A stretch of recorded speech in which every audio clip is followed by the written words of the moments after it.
Hello, Internet family. I am introducing our new book club book for April 2020, which is called Creative Visualization by Shakti Gawain. I was first introduced to Shakti Gawain's work, a little over 10 years ago when I was doing my graduate work in transpersonal psychology. She was one of the authors that some of our textbooks came from. I don't know if you guys can hear those rattles and bells from downstairs. There's a baby down there having her music hour, so apologies for the background noise, but it's also kind of awesome. Okay, back to creative visualization. So I know a lot of you guys who are familiar with my work are also familiar with things like purposeful manifestation, conscious living, conscious evolution, the law of attraction. This book is full of methods to do this, especially as today is April 9th and I'm coming to you from Los Angeles. We're in quarantine here. Now's the time that a lot of us can kind of be sitting around and thinking about stuff. More important than ever to do it on purpose, to create a world that we want to be living in, and to use our power of thought and emotion to do so. This is not a new book. It was published in 1978. It's been around for a while. I've been using it for a good few years now, and it's really amazing because I like to keep different journals for different things. I know some of you guys do that too. And with this book, I keep a particular journal. So I'll work on it for a while, then I'll sit it down and come back to it later. And always, after I've left it for, months, a year, that kind of thing, I'll come back and look at what I wrote ahead of time, going through some of the exercises that this has, and it will have always come true. Often not how I expected, and sometimes in ways that I had forgotten that I asked for. So awesome, so awesome. Okay, so to discuss this, we have table of contents, various stuff going on in here. Part 1 are the basics of creative visualization. Part 2, using creative visualization. Part 3, meditations and affirmations. Part 4, spiritual techniques. Part 5, living creatively. And there are a couple readings I want to give you guys. One of them is on page 32.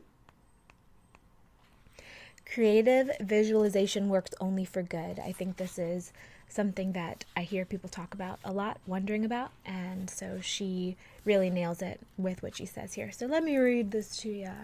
Okay. Couple pages here. Creative visualization works only for good. Don't fear that the power of creative visualization can be used for harmful ends.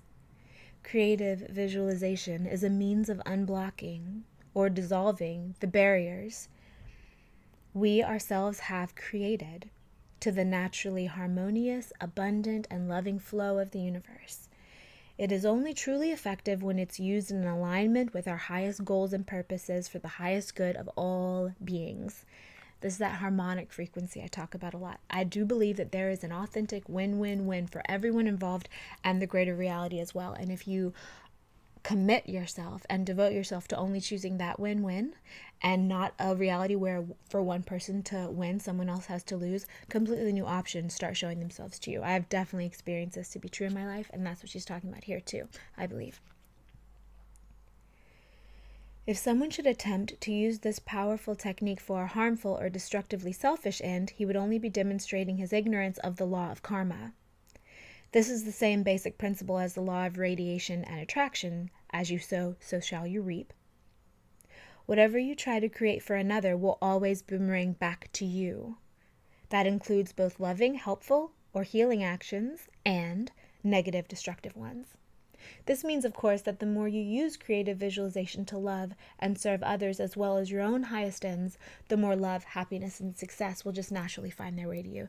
This is something I definitely believe is true in all types of magic, is in order for you to put something out, first off, it's going to come back to you multiple times. Some say 3 times 3, etc.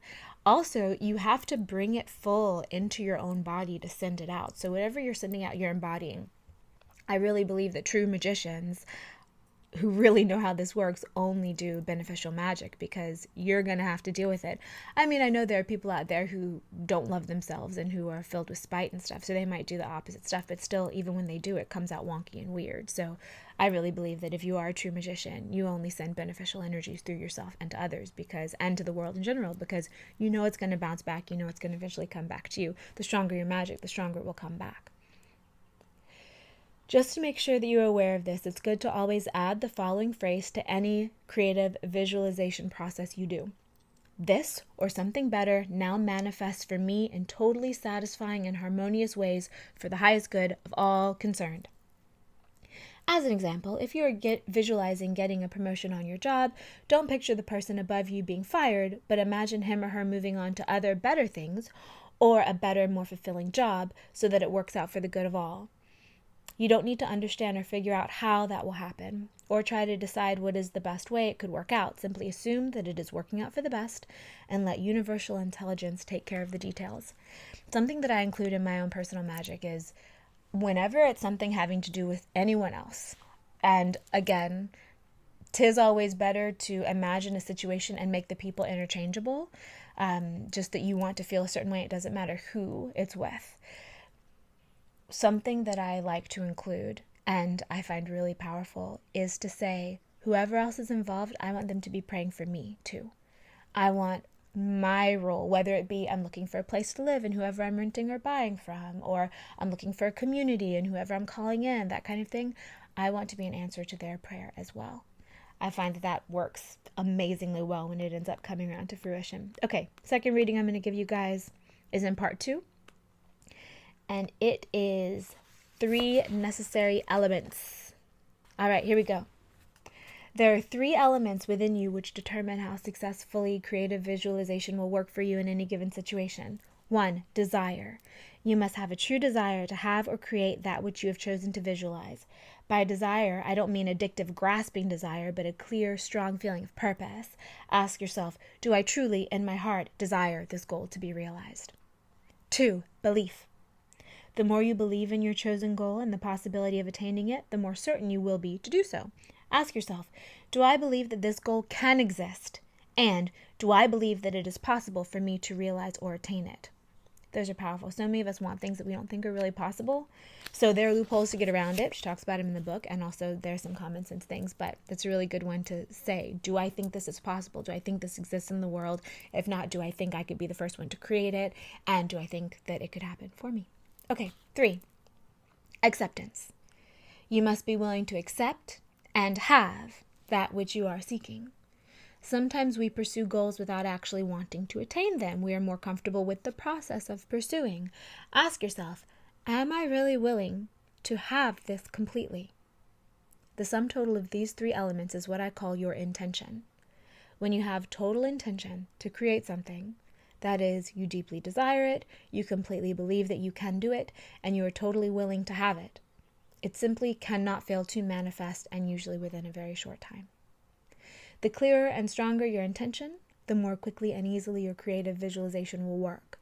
In any given situation, ask yourself about the condition of your intention. If it is weak or uncertain, it can often be strengthened by affirming, I now have total intention to create this here and now. There's also, of course, the element of divine timing in this, which is something you're trying to create might be a little farther out on the timeline than you think that you want, but that's usually because your road from here to there holds some real treasures in it that you're also committed to, at least the higher versions of you that are controlling what your little video game character down here is doing. Okay, so that is the creative visualization book for y'all. Okay, when it comes to buying this, I checked out various websites. My favorite website for buying books is Abe Books, ABEBOOKS.com. They work with a bunch of small booksellers around the nation to bring books, and it's cheaper there than most places. And, I definitely recommend supporting small business and also buying used books, obviously, because better for the environment, and there's something about used books that I just love. The smell of them, nice. Okay, sending you guys lots of love. I'm not sure when our monthly Magic Book Club meeting will be, but if you want to join the book club officially, come to my website, charismelina.com, and put your email in, and you will be notified with the links to the free book club discussions when we have them. it'll be sometime around the end of April for this one. And this is not only about theory. She gives you lots and lots and lots of techniques, and they work really well, you guys. I would definitely recommend this book. Okay, creative visualization. That's our monthly Magic Book Club selection for April. Send you guys so much love from LA, and I'll see you again very soon. Bye.